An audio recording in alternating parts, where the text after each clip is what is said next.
Our next case this morning is number 14-2700, Equal Employment Opportunity Commission versus Allstate Insurance Company.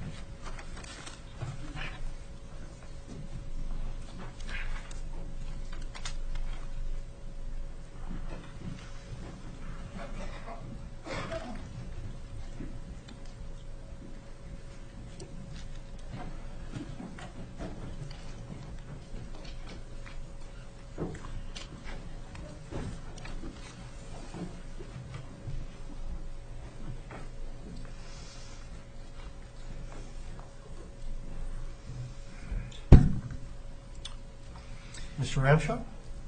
May it please the Court, Paul Ramshaw for the Commission as the appellant.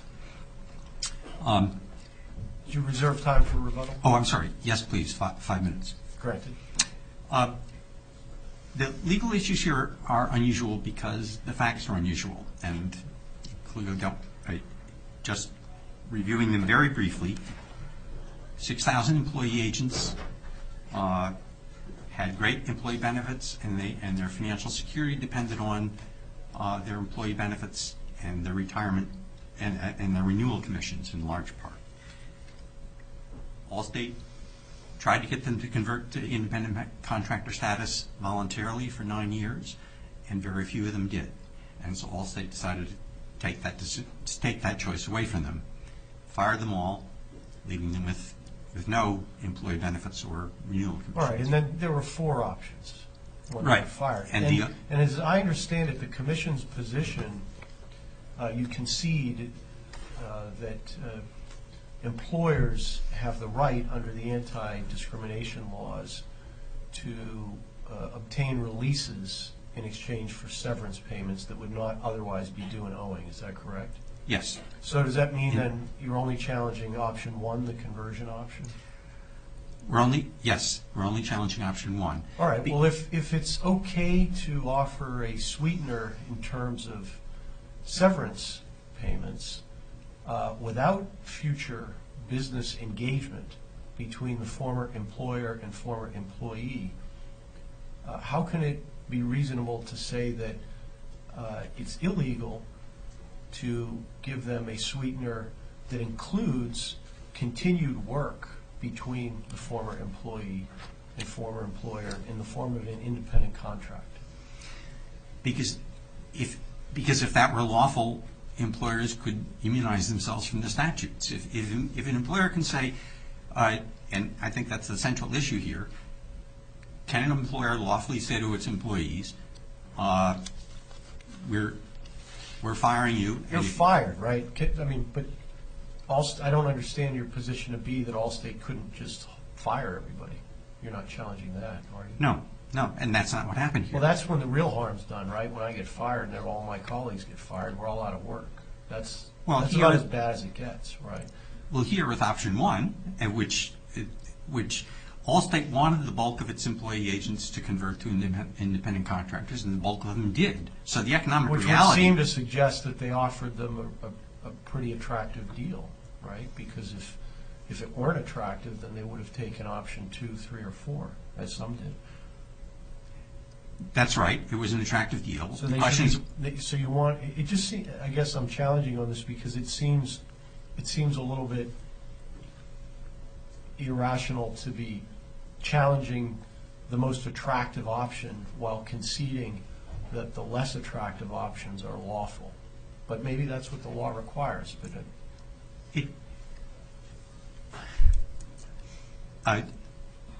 even if it were, I'm not sure that we can make that assessment. But assume for a minute that option 1 was the economically most attractive option to them.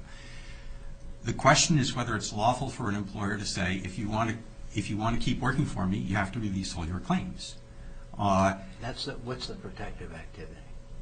The protected activity in this case is maintaining your rights under the ADEA and Title VII. What you've alleged here is the protective activity is the refusal to sign the release. Right, which is the only way you could maintain your rights under Title VII and the ADEA was to refuse to sign the release, and that's the message it gave. I agree. There are all sorts of cases that say normally a refusal to sign a release is not protected activity. That's in the context of a normal termination setting, when a few people or many people are fired, but they're not staying with the company, and they get severance benefits. And severance benefits are benefits that you give to a former employee to help them because they're not continuing their economic relationship with you, the employer. And that's clearly not what happened here as to the employee agents who became independent contractors. Aren't they entering into a materially different employment relationship as Yes. independent contractors? Yes, they are. Isn't that significant? I mean, if option one were the only way you could continue it as an employee was to sign the release, that would be an even clearer case, we believe, of an unlawful attempt to exempt yourself from the statute, to immunize yourself from the statute. But the fact that they became independent contractors here, just like in Hishon, it does not prevent what they did from what they did to the employees as being retaliatory. Because as to the employees, the only way they could avoid financial ruin was to sign the release. That's what Judge Buckwalter found, that this was Hobson's choice. Given that they were going to lose their renewal commissions, lose their employee benefits, If they got other benefits, like a job, if they sign the release. If they sign the release, yes. Yeah. And the question is whether an employer can say, to keep on working for me, you have to release your claims. Because if you can do that once, you could do it periodically. And then you could immunize yourself from the statute. Well, you use that phrase, keep on working for me, and it seems to run into the important legal distinction. It may not be a factual distinction because the facts, I think, support your position. You know, these agents who converted continued working for or working with Allstate. But when it comes to the legal side of things, is there not a material difference between a master-servant relationship, employer-employee, and independent contractor? The law makes a very important distinction between those two different statuses, does it not? Yes. Yeah. So how do you get around that? Because I noticed in your briefing you sort of very artfully finessed the language, working for. Well, continuing their career. Yeah. I mean, it was. I tried. I thought you dressed that up as well as anybody could have, I think. But I'm having trouble accepting the elision that just breaks down the legal distinction between employer-employee on the one hand and independent contractor on the other. But in some ways, that almost makes it worse. Because if they were going to continue as employees, then after signing a release, they would still be covered by the statutes as to future discrimination. And here they're becoming independent contractors, and they won't be covered by those statutes after. But being an independent contractor is being a note better than being nothing. And when they're all summarily fired, they're nothing at that point. They have nothing to hold on to, right? Yes. Yeah. So. But again, the fact that you're saying, I mean, the commission. It's almost as if the commission is. Well, I guess the commission is banking on the fact that a company like Allstate wouldn't just fire everybody and then ignore them, because you're banking on the fact that they still have to run a business and they're going to need to try to get these people back. Yeah, I think that's clear from the facts here. That's not just a general assumption. I mean, Allstate did want these people. They had been trying for 9 years to get them to convert to independent contractors, and in this program, they wanted the bulk of them to convert, and the bulk of them did. Let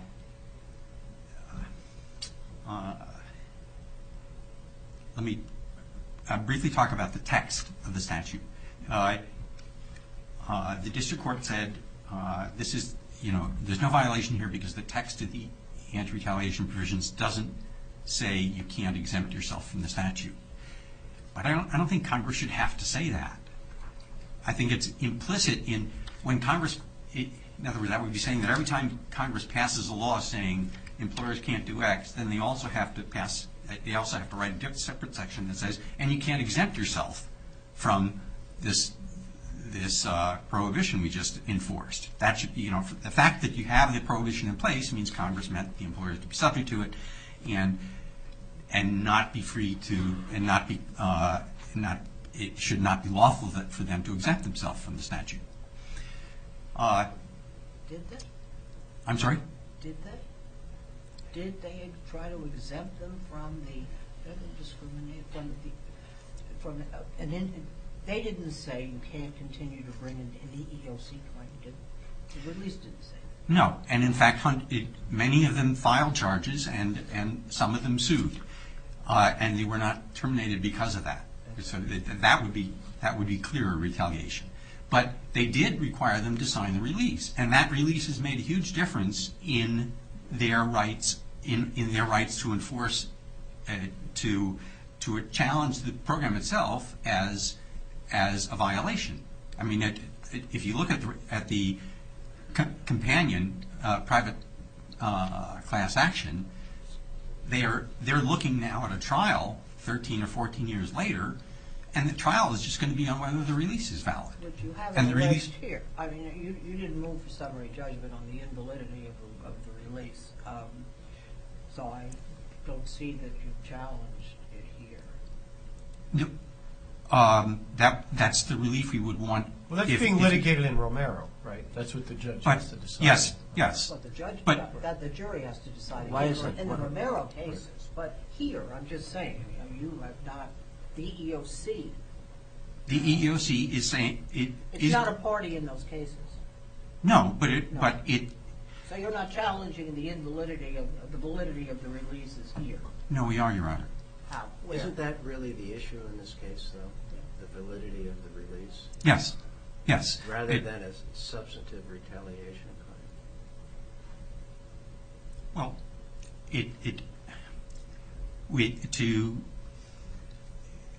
to show that to invalidate the release, we have to show that they did something unlawful, and our contention is what they did. What was unlawful was requiring the release in order to continue working with the company. That the employers can't do that, and because they can't do that, the release is invalid, and it shouldn't have to go to a trial. Judge Buckwalter found that even if the release is valid, and he has problems with the releases, he's made it very, very clear, it doesn't constitute substantive violation of the retaliation, the discrimination laws that are invoked in this case. He found that. That's why he didn't pay much attention to our law of the case in 2009 that says the validity is the first issue, because he didn't have to reach it. Even if the releases are valid, there's no substantive retaliation here. Okay, I'm sorry, I'm over my time, but that's why he went to the merits. Yes, but we are challenging that ruling in this case. Yes. We'll hear you on rebuttal, Mr. Ramshaw. Thank you. Mr. Livingston?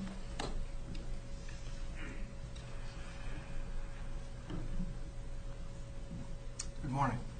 I'm Don Livingston on behalf of Allstate Insurance Company. I think where I'd like to jump in here is with Mr. Berengoff's statements that if you rule for Allstate, then you would permit employers to exempt themselves from anti-discrimination statutes by serially imposing releases on their employees as a condition of employment. And the fact is that such an exemption or immunization would be absolutely impossible. The question of enforceability of discrimination releases has been before the courts for 30, 35, 40 years. In this court, in Coventry versus U.S. Hill, the question was could individuals sign age discrimination releases at all without the EEOC having supervised them.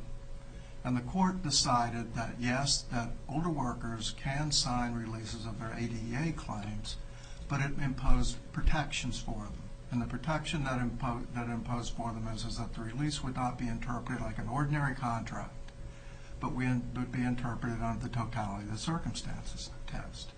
And so the courts have layered protections on individuals to protect them from coercive releases such as releases to give up your job every day in order to continue to work. Congress then came behind that and codified most of the common law standards and objectified a lot of them in the Older Worker Benefit Protection Act in 1990. The hypothetical employer who's offering releases every day has to give its employees 21 days to consider that release. It has to tell the employees that they should consult with a lawyer. It should give them a 7-day revocation period after signing the release. And it has to write the release in plain language, and the release cannot interfere with their federally protected rights to file charges. And then the Supreme Court in Oubre versus Tenergy Corporation says that if after all those things happen, and you want to challenge the release of someone who has required you to sign it every day in order to continue work, you can keep the consideration. You don't have to return the consideration. And in all of these ways, the courts, the Congress, and ultimately the Supreme Court have protected employees from the hypothetical that EEOC imposes. What they have not done is to change the retaliation provision and to untether the elements of the retaliation claim from the statute in order to create a substantive lawsuit, an illegal release, as EEOC asserts in this case. So the hypothetical that EEOC poses is a false hypothetical. It can't happen. And the courts have provided remedies for individuals such as those that EEOC suggests would be subject to retaliatory releases. The elements of retaliation claim are clearly established in the statute, and they're repeated throughout decisions of this court. Well, but they, as I understand their argument, they're not focusing on those. They want a per se rule. That's what they argued below and what they argue here. Facial retaliation. They loosely tie their argument to facial retaliation cases, but the facial retaliation cases aren't applicable primarily because there's no facial retaliation in this case. The facial retaliation. Well, they want to say almost it's anticipatory retaliation. Can there be such an animal, or are there cases that support that? No, the statute does not penalize intent. It's written in the past tense. The employer has to, the individual has to take an action in order to be protected. The Supreme Court said in Burlington Northern, this court said in Moore versus City of Philadelphia, that unlike status-based discrimination, where we're all protected based upon who we are, that retaliation discrimination is based on what one does, and that what one does is required in order to trigger the protections of the statute. I don't understand the EEOC to be re-raising the anticipatory retaliation claim on appeal. I didn't, nor do I, Judge Barry. But what the EEOC does do, I believe, is it misinterprets the whole principle of facial retaliation. Facial retaliation doesn't free the plaintiff from establishing the elements of the claim. A facial retaliation policy or practice shows the existence of the elements of a claim, such as the Thurman case that EEOC cites from the Supreme Court, where the policy forbade captains, airplane captains, from downgrading to a flight engineer position once they became age 60. It doesn't absolve the plaintiff of showing the elements of an age discrimination claim. The policy establishes the elements of the claim on its face. A policy that forbids females from working around battery chemicals, as in Johnson Controls, facially establishes the elements of the claim. Here, by contrast, the EEOC concedes that whether or not someone signs a release is not per se protected activity, that it depends upon the circumstances as to whether the person is expressing opposition. If the failure to sign a release is not per se protected activity, then differentiations among employees based upon whether or not they sign a release cannot be facial discrimination or per se discrimination by definition. So the facial discrimination policy, cases and the principle doesn't support the EEOC's argument. Now, the case is, of course, different from EEOC versus Board of Governors. In EEOC versus Board of Governors, the EEOC persuaded Professor Lewis to file a charge of discrimination.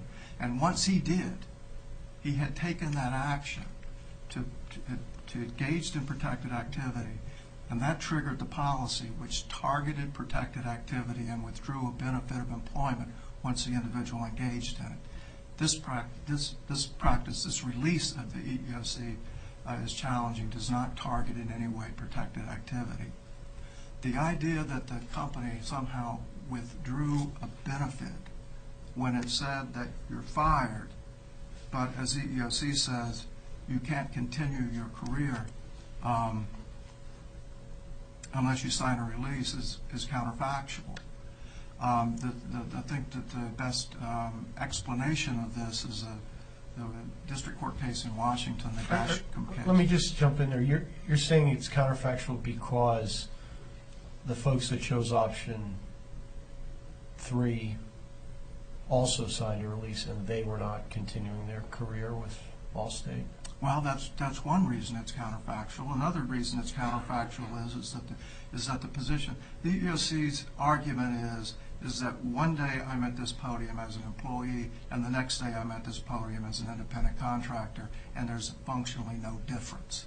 And So the case really does come down to the legal distinction between employer, employee, master servant on the one hand and independent contractor on the other? No, I don't believe so. I believe that this is one of the ways that the EEOC's case fails, but it fails also for an absence of protected activity and for the other reasons that I've already discussed.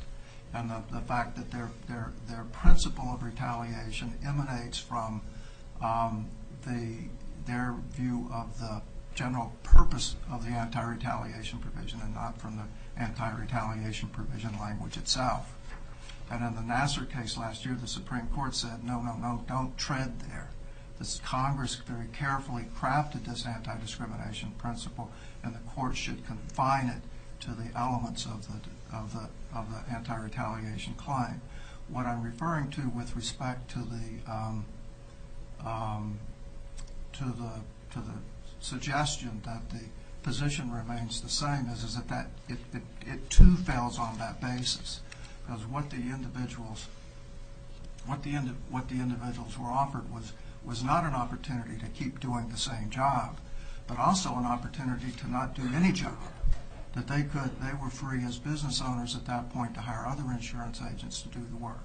And if the agent was successful, the agent could continue to operate an insurance agency, but without selling any insurance, him or herself. It's the difference between a business owner and an employee. And the individuals were offered benefits in order to become a business owner, and they could either take that would require the signing of the release, or not take it. But it's not the hypothetical that EEOC says that you should be concerned with, and that is the employee who's requiring a release in order for an individual to continue working. Do the numbers of agents that selected each of the respective options affect our evaluation of the case in any way? In other words, the popularity of the conversion? No, it's not relevant to the elements of retaliation case, but I can tell you that 12 of the 30 Romero plaintiffs took the sell option, that what they decided that they wanted to leave the company, and they converted for a period of 30 days. Sold their book of business. First they took an interest in the book of business, which they did not have. They had no right to sell.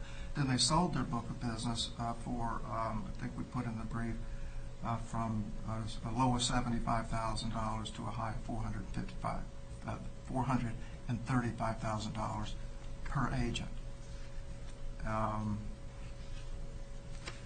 And that 17 of the Romero plaintiffs took the option of becoming an independent contractor and later sold their books of business somewhere between the time that they converted and now, between $75,000 and over $900,000 per agent. Is the base service option the fourth option? Is that at issue here, or is that no longer? Well, the agents were not entitled to any severance pay upon termination. Allstate offered $13,000 base severance pay, and then if the individual would sign a release, then they had the other three options available to them. I believe it said up to 13 weeks pay. Why was that up to? I wasn't clear to me how that would be calculated for those that chose the base severance. I don't know, and I don't remember that as being the fact, but I take it that you've read that portion more carefully. I cannot answer your question.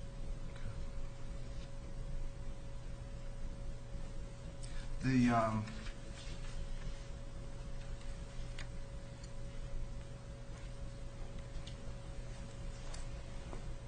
EEOC has brought other cases. I think they're referenced in the amicus briefs, the U.S. Chamber of Commerce attacking releases in other ways.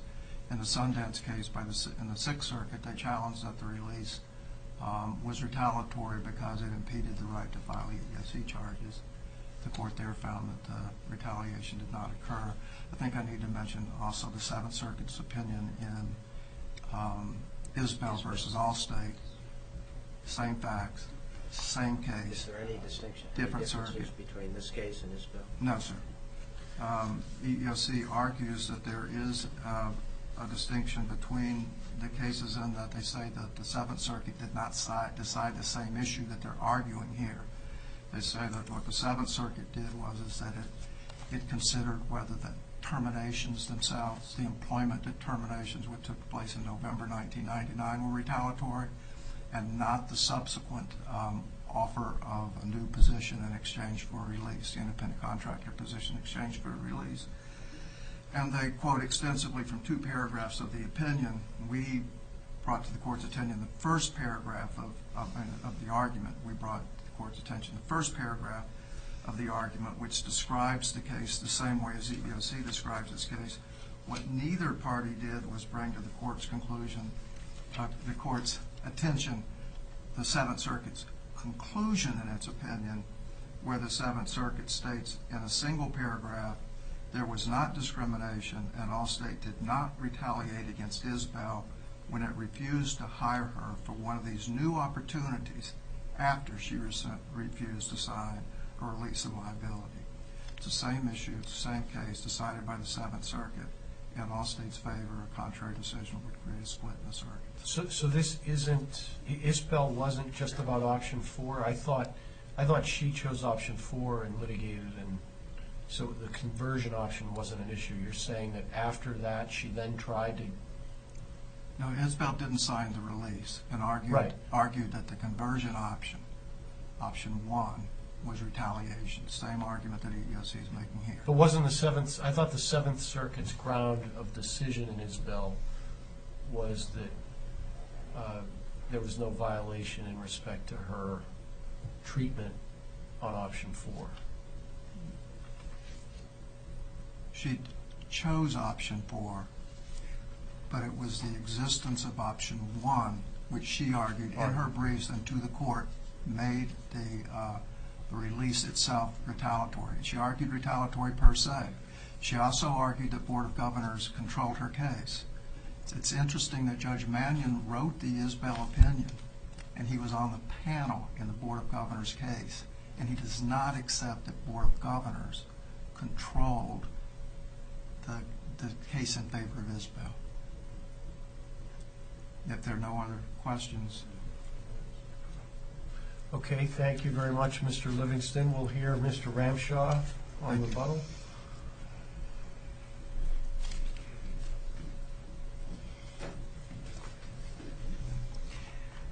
Thank you. Isbell and Board of Governors are obviously important cases here. A number of... But they're wrong, in your view. Well, Isbell is distinguishable because Board of Governors is... No, we don't say Board of Governors is wrong. We said Isbell's wrong. Isbell, yeah, we believe was decided wrongly, but the important thing here is whether you would have to disagree with it. When you look at the two one, I think it's actually one paragraph in the Board of Governors in the Isbell decision. The reason counsel's right. Isbell did not sign the release, and she argued that that the arrangement was retaliatory because she wasn't allowed to continue she wasn't allowed to convert to independent contractor status because she didn't sign the release. And the Seventh Circuit accurately described her claim that way. But then when it rejected her claim, it said it's not retaliation because they did not terminate her because she didn't sign the release. They didn't say it was not retaliation because they didn't. But how does that help you? Because none of the 6,200 were terminated because they didn't sign the release. They Right. were all terminated before the company knew whether they would sign the release. Right. That's why Isabel was wrongly decided, because it in focusing on why they were terminated, it missed the point. The question was why they were prevented from converting. The Isabel court did not say that there was no retaliation because she was prevented from converting because she didn't sign the release. That's why she was prevented from converting. You had to sign the release in order to convert. But so I don't know how you would want to handle that, but it's quite a different claim in my view. Board of Governors was not a case seeking individual relief. You have but to read it. It starts talking about retaliatory policy, and it does it throughout, and it talks about retaliatory policy at the end. And look at footnote 2 in that decision. It says when the Commission threatened litigation, the Board of Governors reinstated Professor Lewis's arbitration proceeding, his grievance proceeding. Therefore, if that had really been a Commission case just seeking relief for Professor Lewis, it would have been moot. He already had his and when the Board of Governors, at the end of the Board of Governors' decision, it instructs the district court to grant the injunction that the Commission was seeking to change the policy.